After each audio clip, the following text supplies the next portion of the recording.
purpose on this endeavor of stories for hope, healing, and belonging. So we're planning on doing a series of readings bi-weekly, and we're going to be starting today with The Water Walkers, which is written and illustrated by Joanne Robertson. And so we'll just get going. This is the first one that we're doing, so as you can tell, we're not quite great at it yet, but we will get better, I promise you. Okay, so let's begin. Nokomis loved Nebe, and Nebe loved Nokomis. Rain or shine, hot or cold, calm or wild.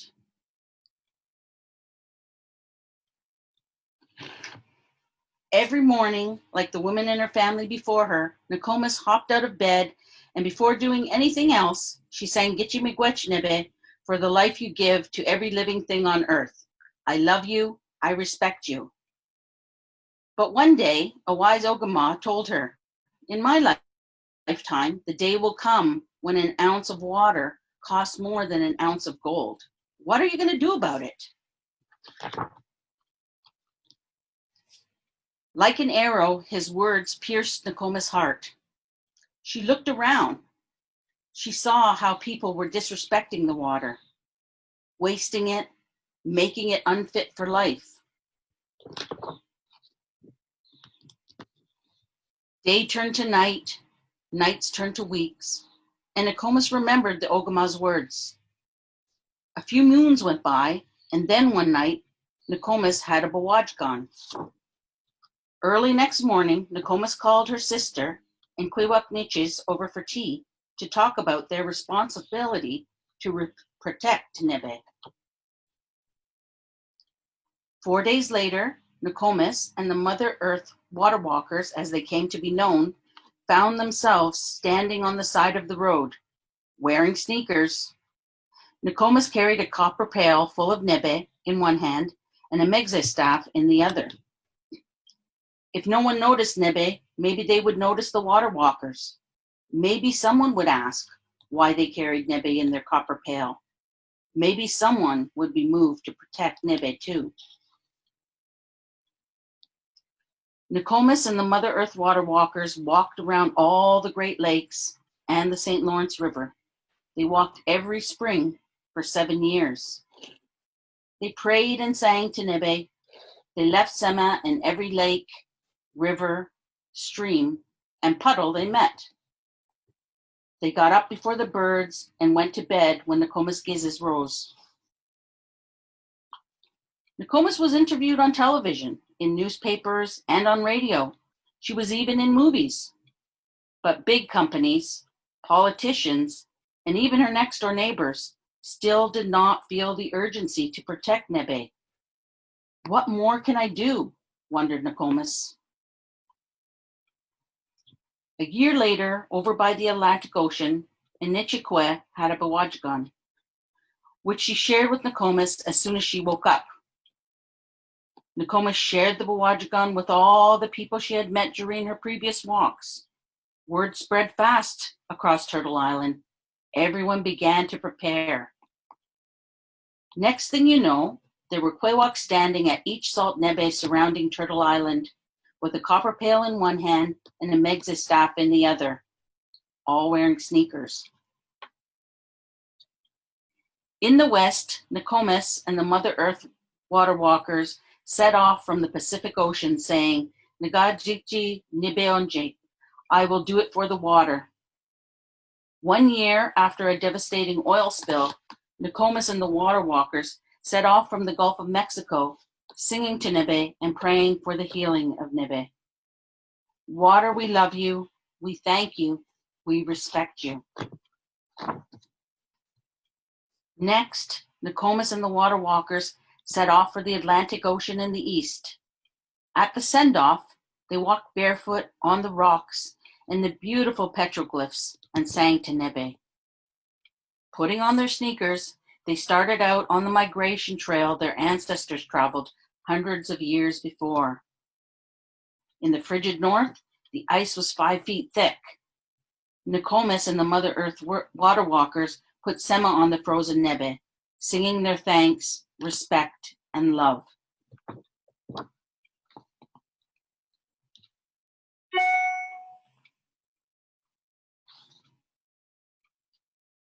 Saltwater tears filled the Mother Earth water walkers' eyes as the 4 salt nebe met Lake Superior. One day, the 4 salt nebe will be reborn as clouds and be carried home on the wind, said Nokomis.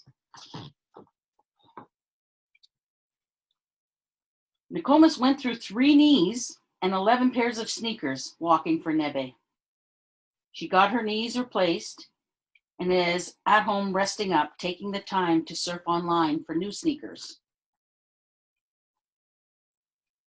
Every morning, she puts down sema for nebe and sings her gratitude. She prays people wake up and realize that without nebe, there is no life. And she continues to wonder, what are you going to do about it? The end.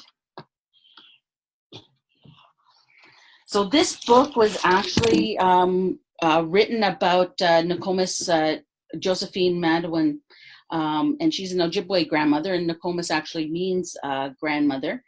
And the walks were to raise awareness for a need to protect nebe, to protect the water for future generations, and for all life on the planet.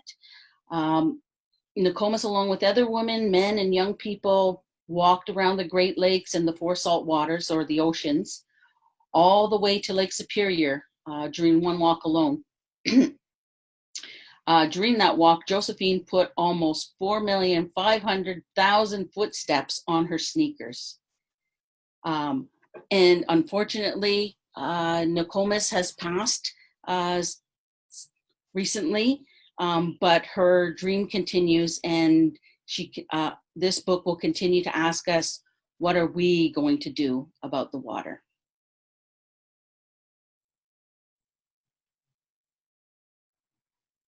Thank you so much for sharing that beautiful, beautiful story with us. That was really, really lovely. So I just thought, for anyone who's tuning in today, if you want to share any ideas about what you'd like to do with the children who are in your life in relation to this as a response to this book, and just invite anyone to share ideas. There's also a song that I can share in the chat for anyone who wants to share it with your children after this, about the water, the nebe. And it's just a beautiful song that is quoted in the book, but it's water, we thank you, we respect you, and we pray for you, I think. It's the translation. Yeah. Yeah. I think if I could just add to this, I mean, the whole beauty of this story is to wake us up to how much we take for granted the water that we have and the water that's around us. And as I mentioned earlier in a Zoom chat that we had, the fact that even the puddles are important. And I think we talked about how I think children understand this, right? Children, I think somebody said, find the joy in puddles. And I just love that. But just to be mindful, I think, is the key message here about how we use water all the time, and we don't even think about it. And I think it would be really exciting, like the part about hot and cold, calm and wild, the types of water, to really kind of engage kids with, okay, so how when we talk about water being hot, what are some examples of that, how we use water when it's hot, right? And how we use it when it's cold, and what about when it's wild, right? I think that those things are just so exciting. Yeah, and another really simple idea that one of our educators came up with was to put up a rain barrel and to just take the time to use that water that you've collected in a way that you might normally just turn on a hose and not think about it. But by actually filling waiting for the rain to fill a barrel, and then opening the tap and letting it slowly trickle out, and then taking that water and carrying it to wherever it needs to be, whether it's to water your garden or to put it out for your dog or whatever it might be. But just that's a practice of collecting water. It slows down the process, and it allows you to take a little bit more time to think about where that water is coming from and how we want to be treating it and using it and conserving it and protecting it. Just that thankfulness that happens when you start to slow down. Yes, I see in the chat, honoring the gift of rain. Absolutely. Absolutely. And I love that. I love that idea. And you know, rainwater is great for washing your hair. When we used to do camping a lot, I would actually feel kind of ripped off if it didn't rain during our camping trip. I know that sounds weird. Most people don't want any rain during the camping trips, but I would love it when it rained. And if there was like a real, like lot of rain falling down, I would position the tarps so that the water would fall over one edge. And then I would use that and wash my hair in the rainwater. And it's just amazing. Yeah, what a nice practice. That's so great also to turn something that usually ruins people's camping trip into a practice that you want. You honor There you that. go. There you go. Anybody else who's here with children want to share any ideas, or educators who want to share ideas about what you'd like to do with this story, or some actions that you'd like to do just on a personal level about water?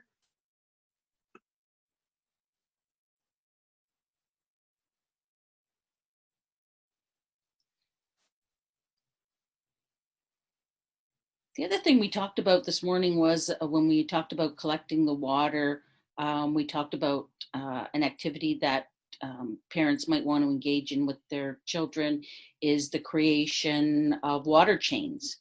And you can basically, you could use whatever you want to create water chains with, right? It could be, you know, old plastic toys or buckets or chains or anything, rocks, although you'd have to drill holes through the rocks. But, you know, I would just search around the house for things that you think, well, you know, probably don't need this anymore, or you have a collection of things, and see if somehow you could turn that into a water chain. Can you explain a little bit more about how you do a water chain? So you would just get a length of some kind of chain. I use stuff that I use to hang plants in the garden, you know, the little chains that come with the baskets and things, and just hold them together. And then you just put things on the chain so that it makes the water go in a certain direction. And then you can put the chain to wherever. So if you wanted, you know, if you wanted to put it into a barrel, then the chain would be aimed at the barrel. If you wanted to put it towards a plant, you could do that. So you can kind of aim the water with the chain, basically. Right. So it collects it, traps it, and then directs it toward wherever you want it to go. Very cool. Absolutely. Yeah. Yeah. And it makes a wonderful sound too when it's raining and you have the water kind of filtering through these water chains. It's just wonderful to listen to as well. Very calming. Nice. I see Diane. Thank you for coming. Sorry that the link wasn't easily available to you, but I just want to invite you, if you'd like to share anything from our conversation earlier. Angela just shared the story and we were talking about follow-up activities. So I'll leave that with you for a moment to think about.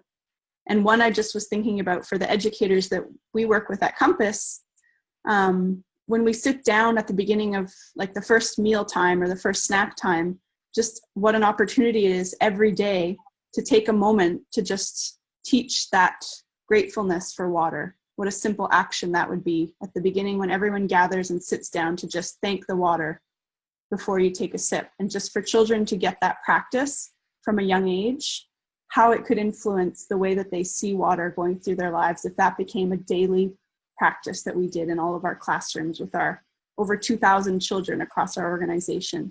That would be one small thing that we could do that could have a huge impact on those children's lives. I love that idea because a lot of families, when they sit down for a meal, they give thanks for the food. So we should definitely be using that time to give thanks for the water as well.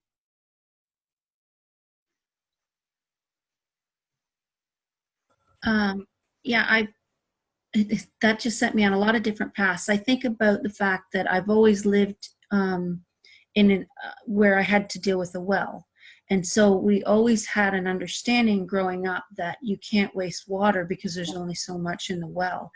And then at one point in my life, we moved into town and you paid for water, but there was, so we still, because it cost money, we still had, it was still this feeling was put through that we can't waste it. When you're brushing your teeth, you shut it off. You wouldn't necessarily just go out and start washing the car. Like there was these things that was always instilled in me. And so then when I work in the programs that are always, connected to city water or that the utilities are already paid for, it's not really something that we think about. Children can stand at the sink and run the water and we always think of it, as part of a sensory piece. Or I think other than our Shamrock program that is on a well, that was something we always had to pay attention to. So I think that's an easy place to start, is just the tap at programs where children are, and having this idea that there's only so much in there, even though it feels like an abundance that you could run it and run it and run it and run it, but that we turn the tap off and have this moment of thinking about too much or something like that. Like there's ways that we can even connect with toddlers about this idea that we can't waste it. I love this idea about gratitude that you're speaking of. When we met this morning and we were reading the book, I was really drawn to the first few pages about just the word rain, the word shine, hot or cold, calm or wild. Those words just stir up so many images in my own mind that I would love to be able to sit with children and just offer the story after you've read the story, and just offer those few pages and linger on those words of and just have children represent their ideas about those words. So drawing, or they get, if they're able to tell you, and we just take their thoughts and their quotes and we gather them, and or their representations in whether it's with any kind of material or art medium, and then we could study those things together as adults and educators and see what are the theories that children have about those ideas about water. I know the other thing, you maybe already talked about this, but this morning we talked about jumping in the puddles and all of those things that just connect to finding it everywhere, like just even taking the time to notice it. I notice walking through the long grass in the back of our property, that when there's a heavy dew, and just thinking about those droplets on each blade of grass and how we can slow down and observe those things with children. Like it's such a beautiful focus to just be present with it. I love that idea you shared, Diane, about thinking about the tap, because that's the place that most children have access to, easy access to water. So putting together those two ideas, if we had children who were writing their reflections or drawing their reflections about why they were grateful for water and what they were thankful for, that's the perfect thing to then put right behind the tap. And every time they go to use the tap, they remember, oh yeah, that's right, I wrote that. And that sense of pride and deepening that relationship with water. I think that's another really simple practice that we could do with children in our own homes or in our programs in childcare. I really love those. Thank you. Yeah, I think that's a great idea. And we have a lot to learn from kids when it comes to stuff like that, right? Oh, somebody had mentioned in the chat box about a drought, and maybe that's also something. I know was it last year, a couple of years ago, when there was the drought in South Africa, and they actually like had a countdown kind of thing going on, counting down to when there was going to be no water.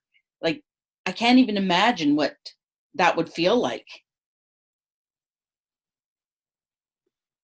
Yeah, I've lived through a couple of times when the well ran dry on the farm that I live on, and there's nothing like a drought to have you appreciate water, because when it doesn't run out of your tap, you really have to get creative. So yeah.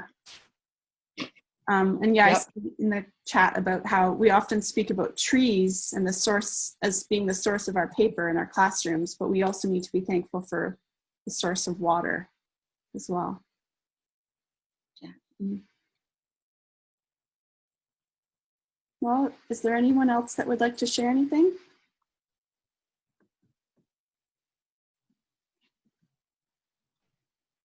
And otherwise, I will invite everyone to come back again in 2 weeks. I don't know, I thought this worked pretty well. If we got everyone the link ahead of time, this maybe is a good way to do it if we share. And also, I don't know, I just realized that I might have accidentally pinned my video. So I hope people were able to see those pictures, and I'm very sorry if you couldn't, but we will get it right next time. Yes, and we haven't decided on a book for next time yet, but if folks have suggestions, maybe we could take those too. I mean, we have some in our collection that was wonderfully donated by the New Canadian Centre, but there may be some other books that folks would be interested in hearing